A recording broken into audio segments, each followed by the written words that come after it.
people, cities, civilizations, globalization, entertainment, gaming, internet, netcode.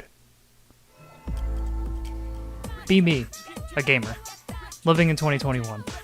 No more interacting with humans. Haha, unless we have the technology. We can reconnect. Nature is healing. And you fucked it up. Oh god.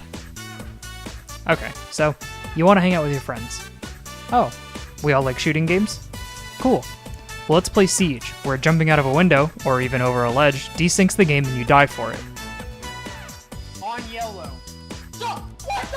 Okay, so first-person shooters didn't work. Let's try a board game. And now I have motion sickness. Never mind. Wait. I got it. Fighting games. Okay, well, we live in the digital age, where we can connect easy peasy. You just plug in your Nintendo Ceviche, connect to the internet, and what is this? What is this? Why can't I move?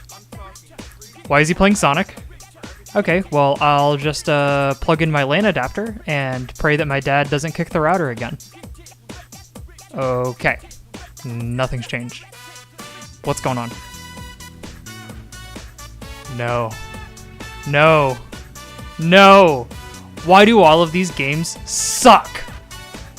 Well, it all comes down to netcode. What is netcode? I hear you asking through your Turtle Beach headset microphone. We're playing with some 10-year-olds, and it's fucking hilarious. Literally 10-year-olds? I can't hear you because you're on a Turtle Beach headset.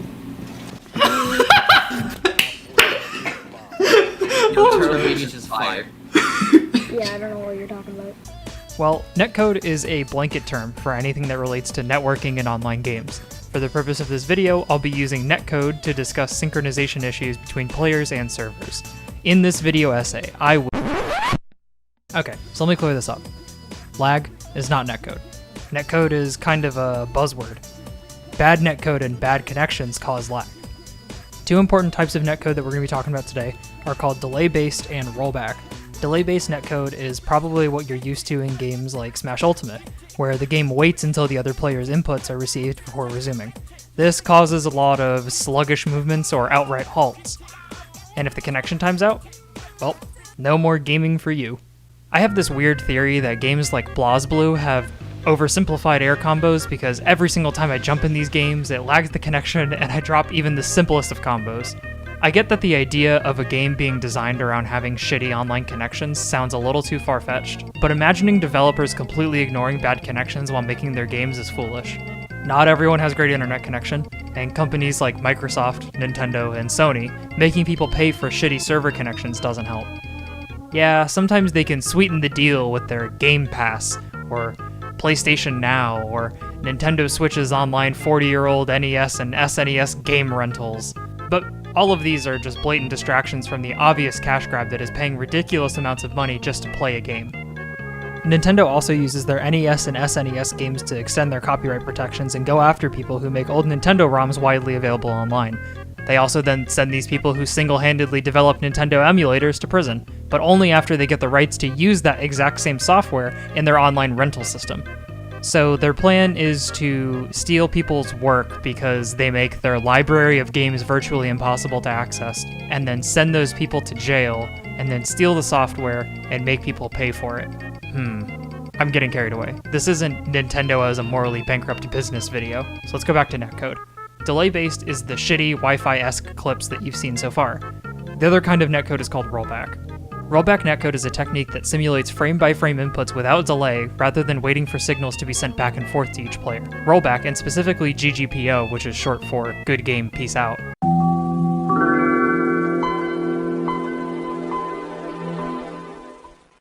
just guesses that you are still doing whatever you were doing during the last input that was received. Ggpo is what's known as middleware and helps facilitate practically lagless matches in fighting games. It's called Rollback netcode because in an instance where the game predicts incorrectly and you're doing something that you weren't doing a frame or last received input ago, the game just rolls back to the instance where that input was and puts it in. Even with shitty internet connections, this causes a lot of visual errors or choppiness, but never delay-based lag. Rollback is great for fighting games, especially like Skullgirls, where the game can use instances like specials, supers, and death animations to sync everything back up. Skullgirls in particular realizes that not everyone has lightning fast wired internet connections all the time. To account for this, the game lets you decide on an input buffer for both players to allow for smoother gameplay. When I play with a new who lives over 1,000 miles away from me, we use an input buffer of 0. Ggpo and Rollback allows us to play with 0 added frames of input delay. That's how revolutionary this stuff is. Well, what about when you play on Wi-Fi or with a slower connection? I'm glad you asked. When I play with Roofman, who lives roughly 750 miles away from me, almost the same distance, on Wi-Fi, we use an input buffer of 2 frames. That's 1/30th of a second. That's all it takes.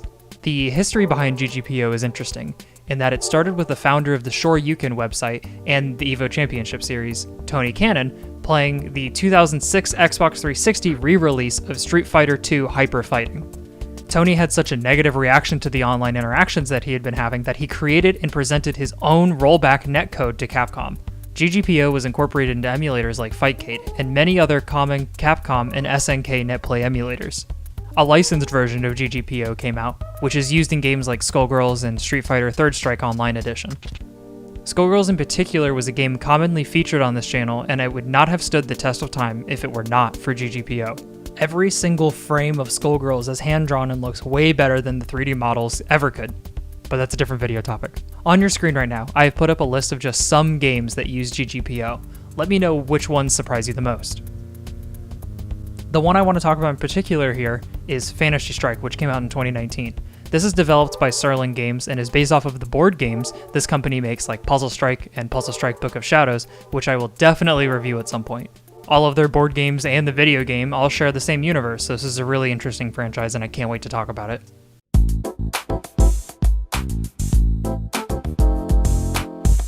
There are 2 games on this list I want to talk about. The first one is Guilty Gear Strive. Even in the beta, people from around the world were able to connect to each other flawlessly. And I mean 0 lag from players like Dogura, Leffen, and Sonic Fox. The other game I want to talk about with rollback netcode is Melee, baby. That's right, Melee never needed Daddy Nintendo's love or money. Now, I'm not going to cover everything concerning Melee, considering that it has 2 decades of competitive history, and along with all the scene's controversies, that's really not something I want to talk about. But it's crazy that 19 years after its release, it got rollback.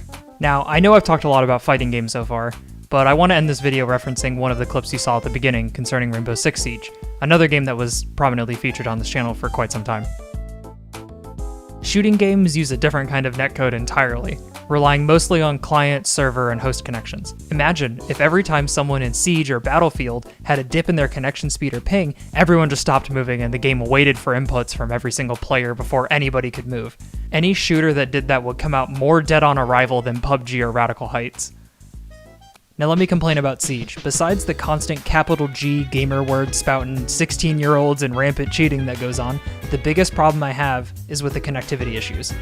Now, sometimes the lagging is due to someone using a hamster to power the router of the Burger King that they live next to that offers free Wi-Fi at 10 megabits per second upload and download.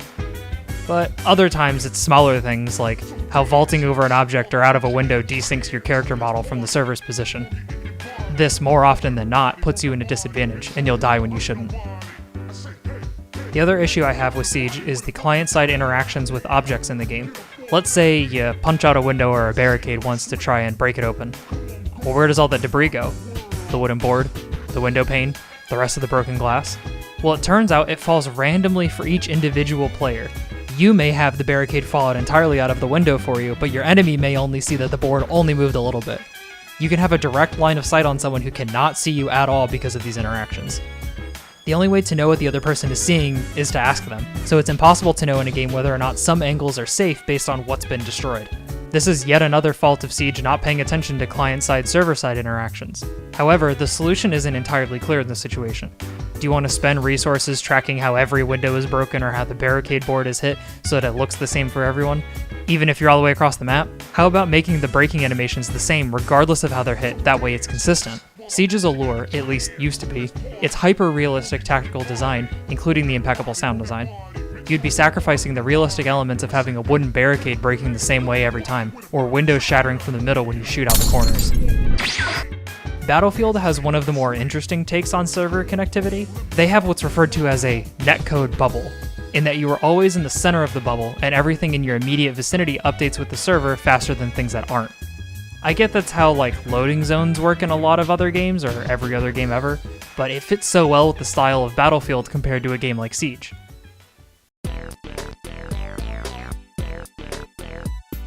So, what have we learned?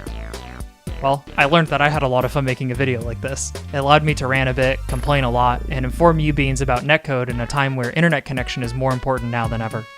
Again, thanks for watching. You can support the channel via my Ko-fi or subscribing to my Twitch channel. Again, let me know if any of the games on the list surprised you and what you want to see in the next video. Goodness. Oh my... Okay. Nope. All Nate has to do is take Big Van to the lab, and I will officially pee myself. What the fuck?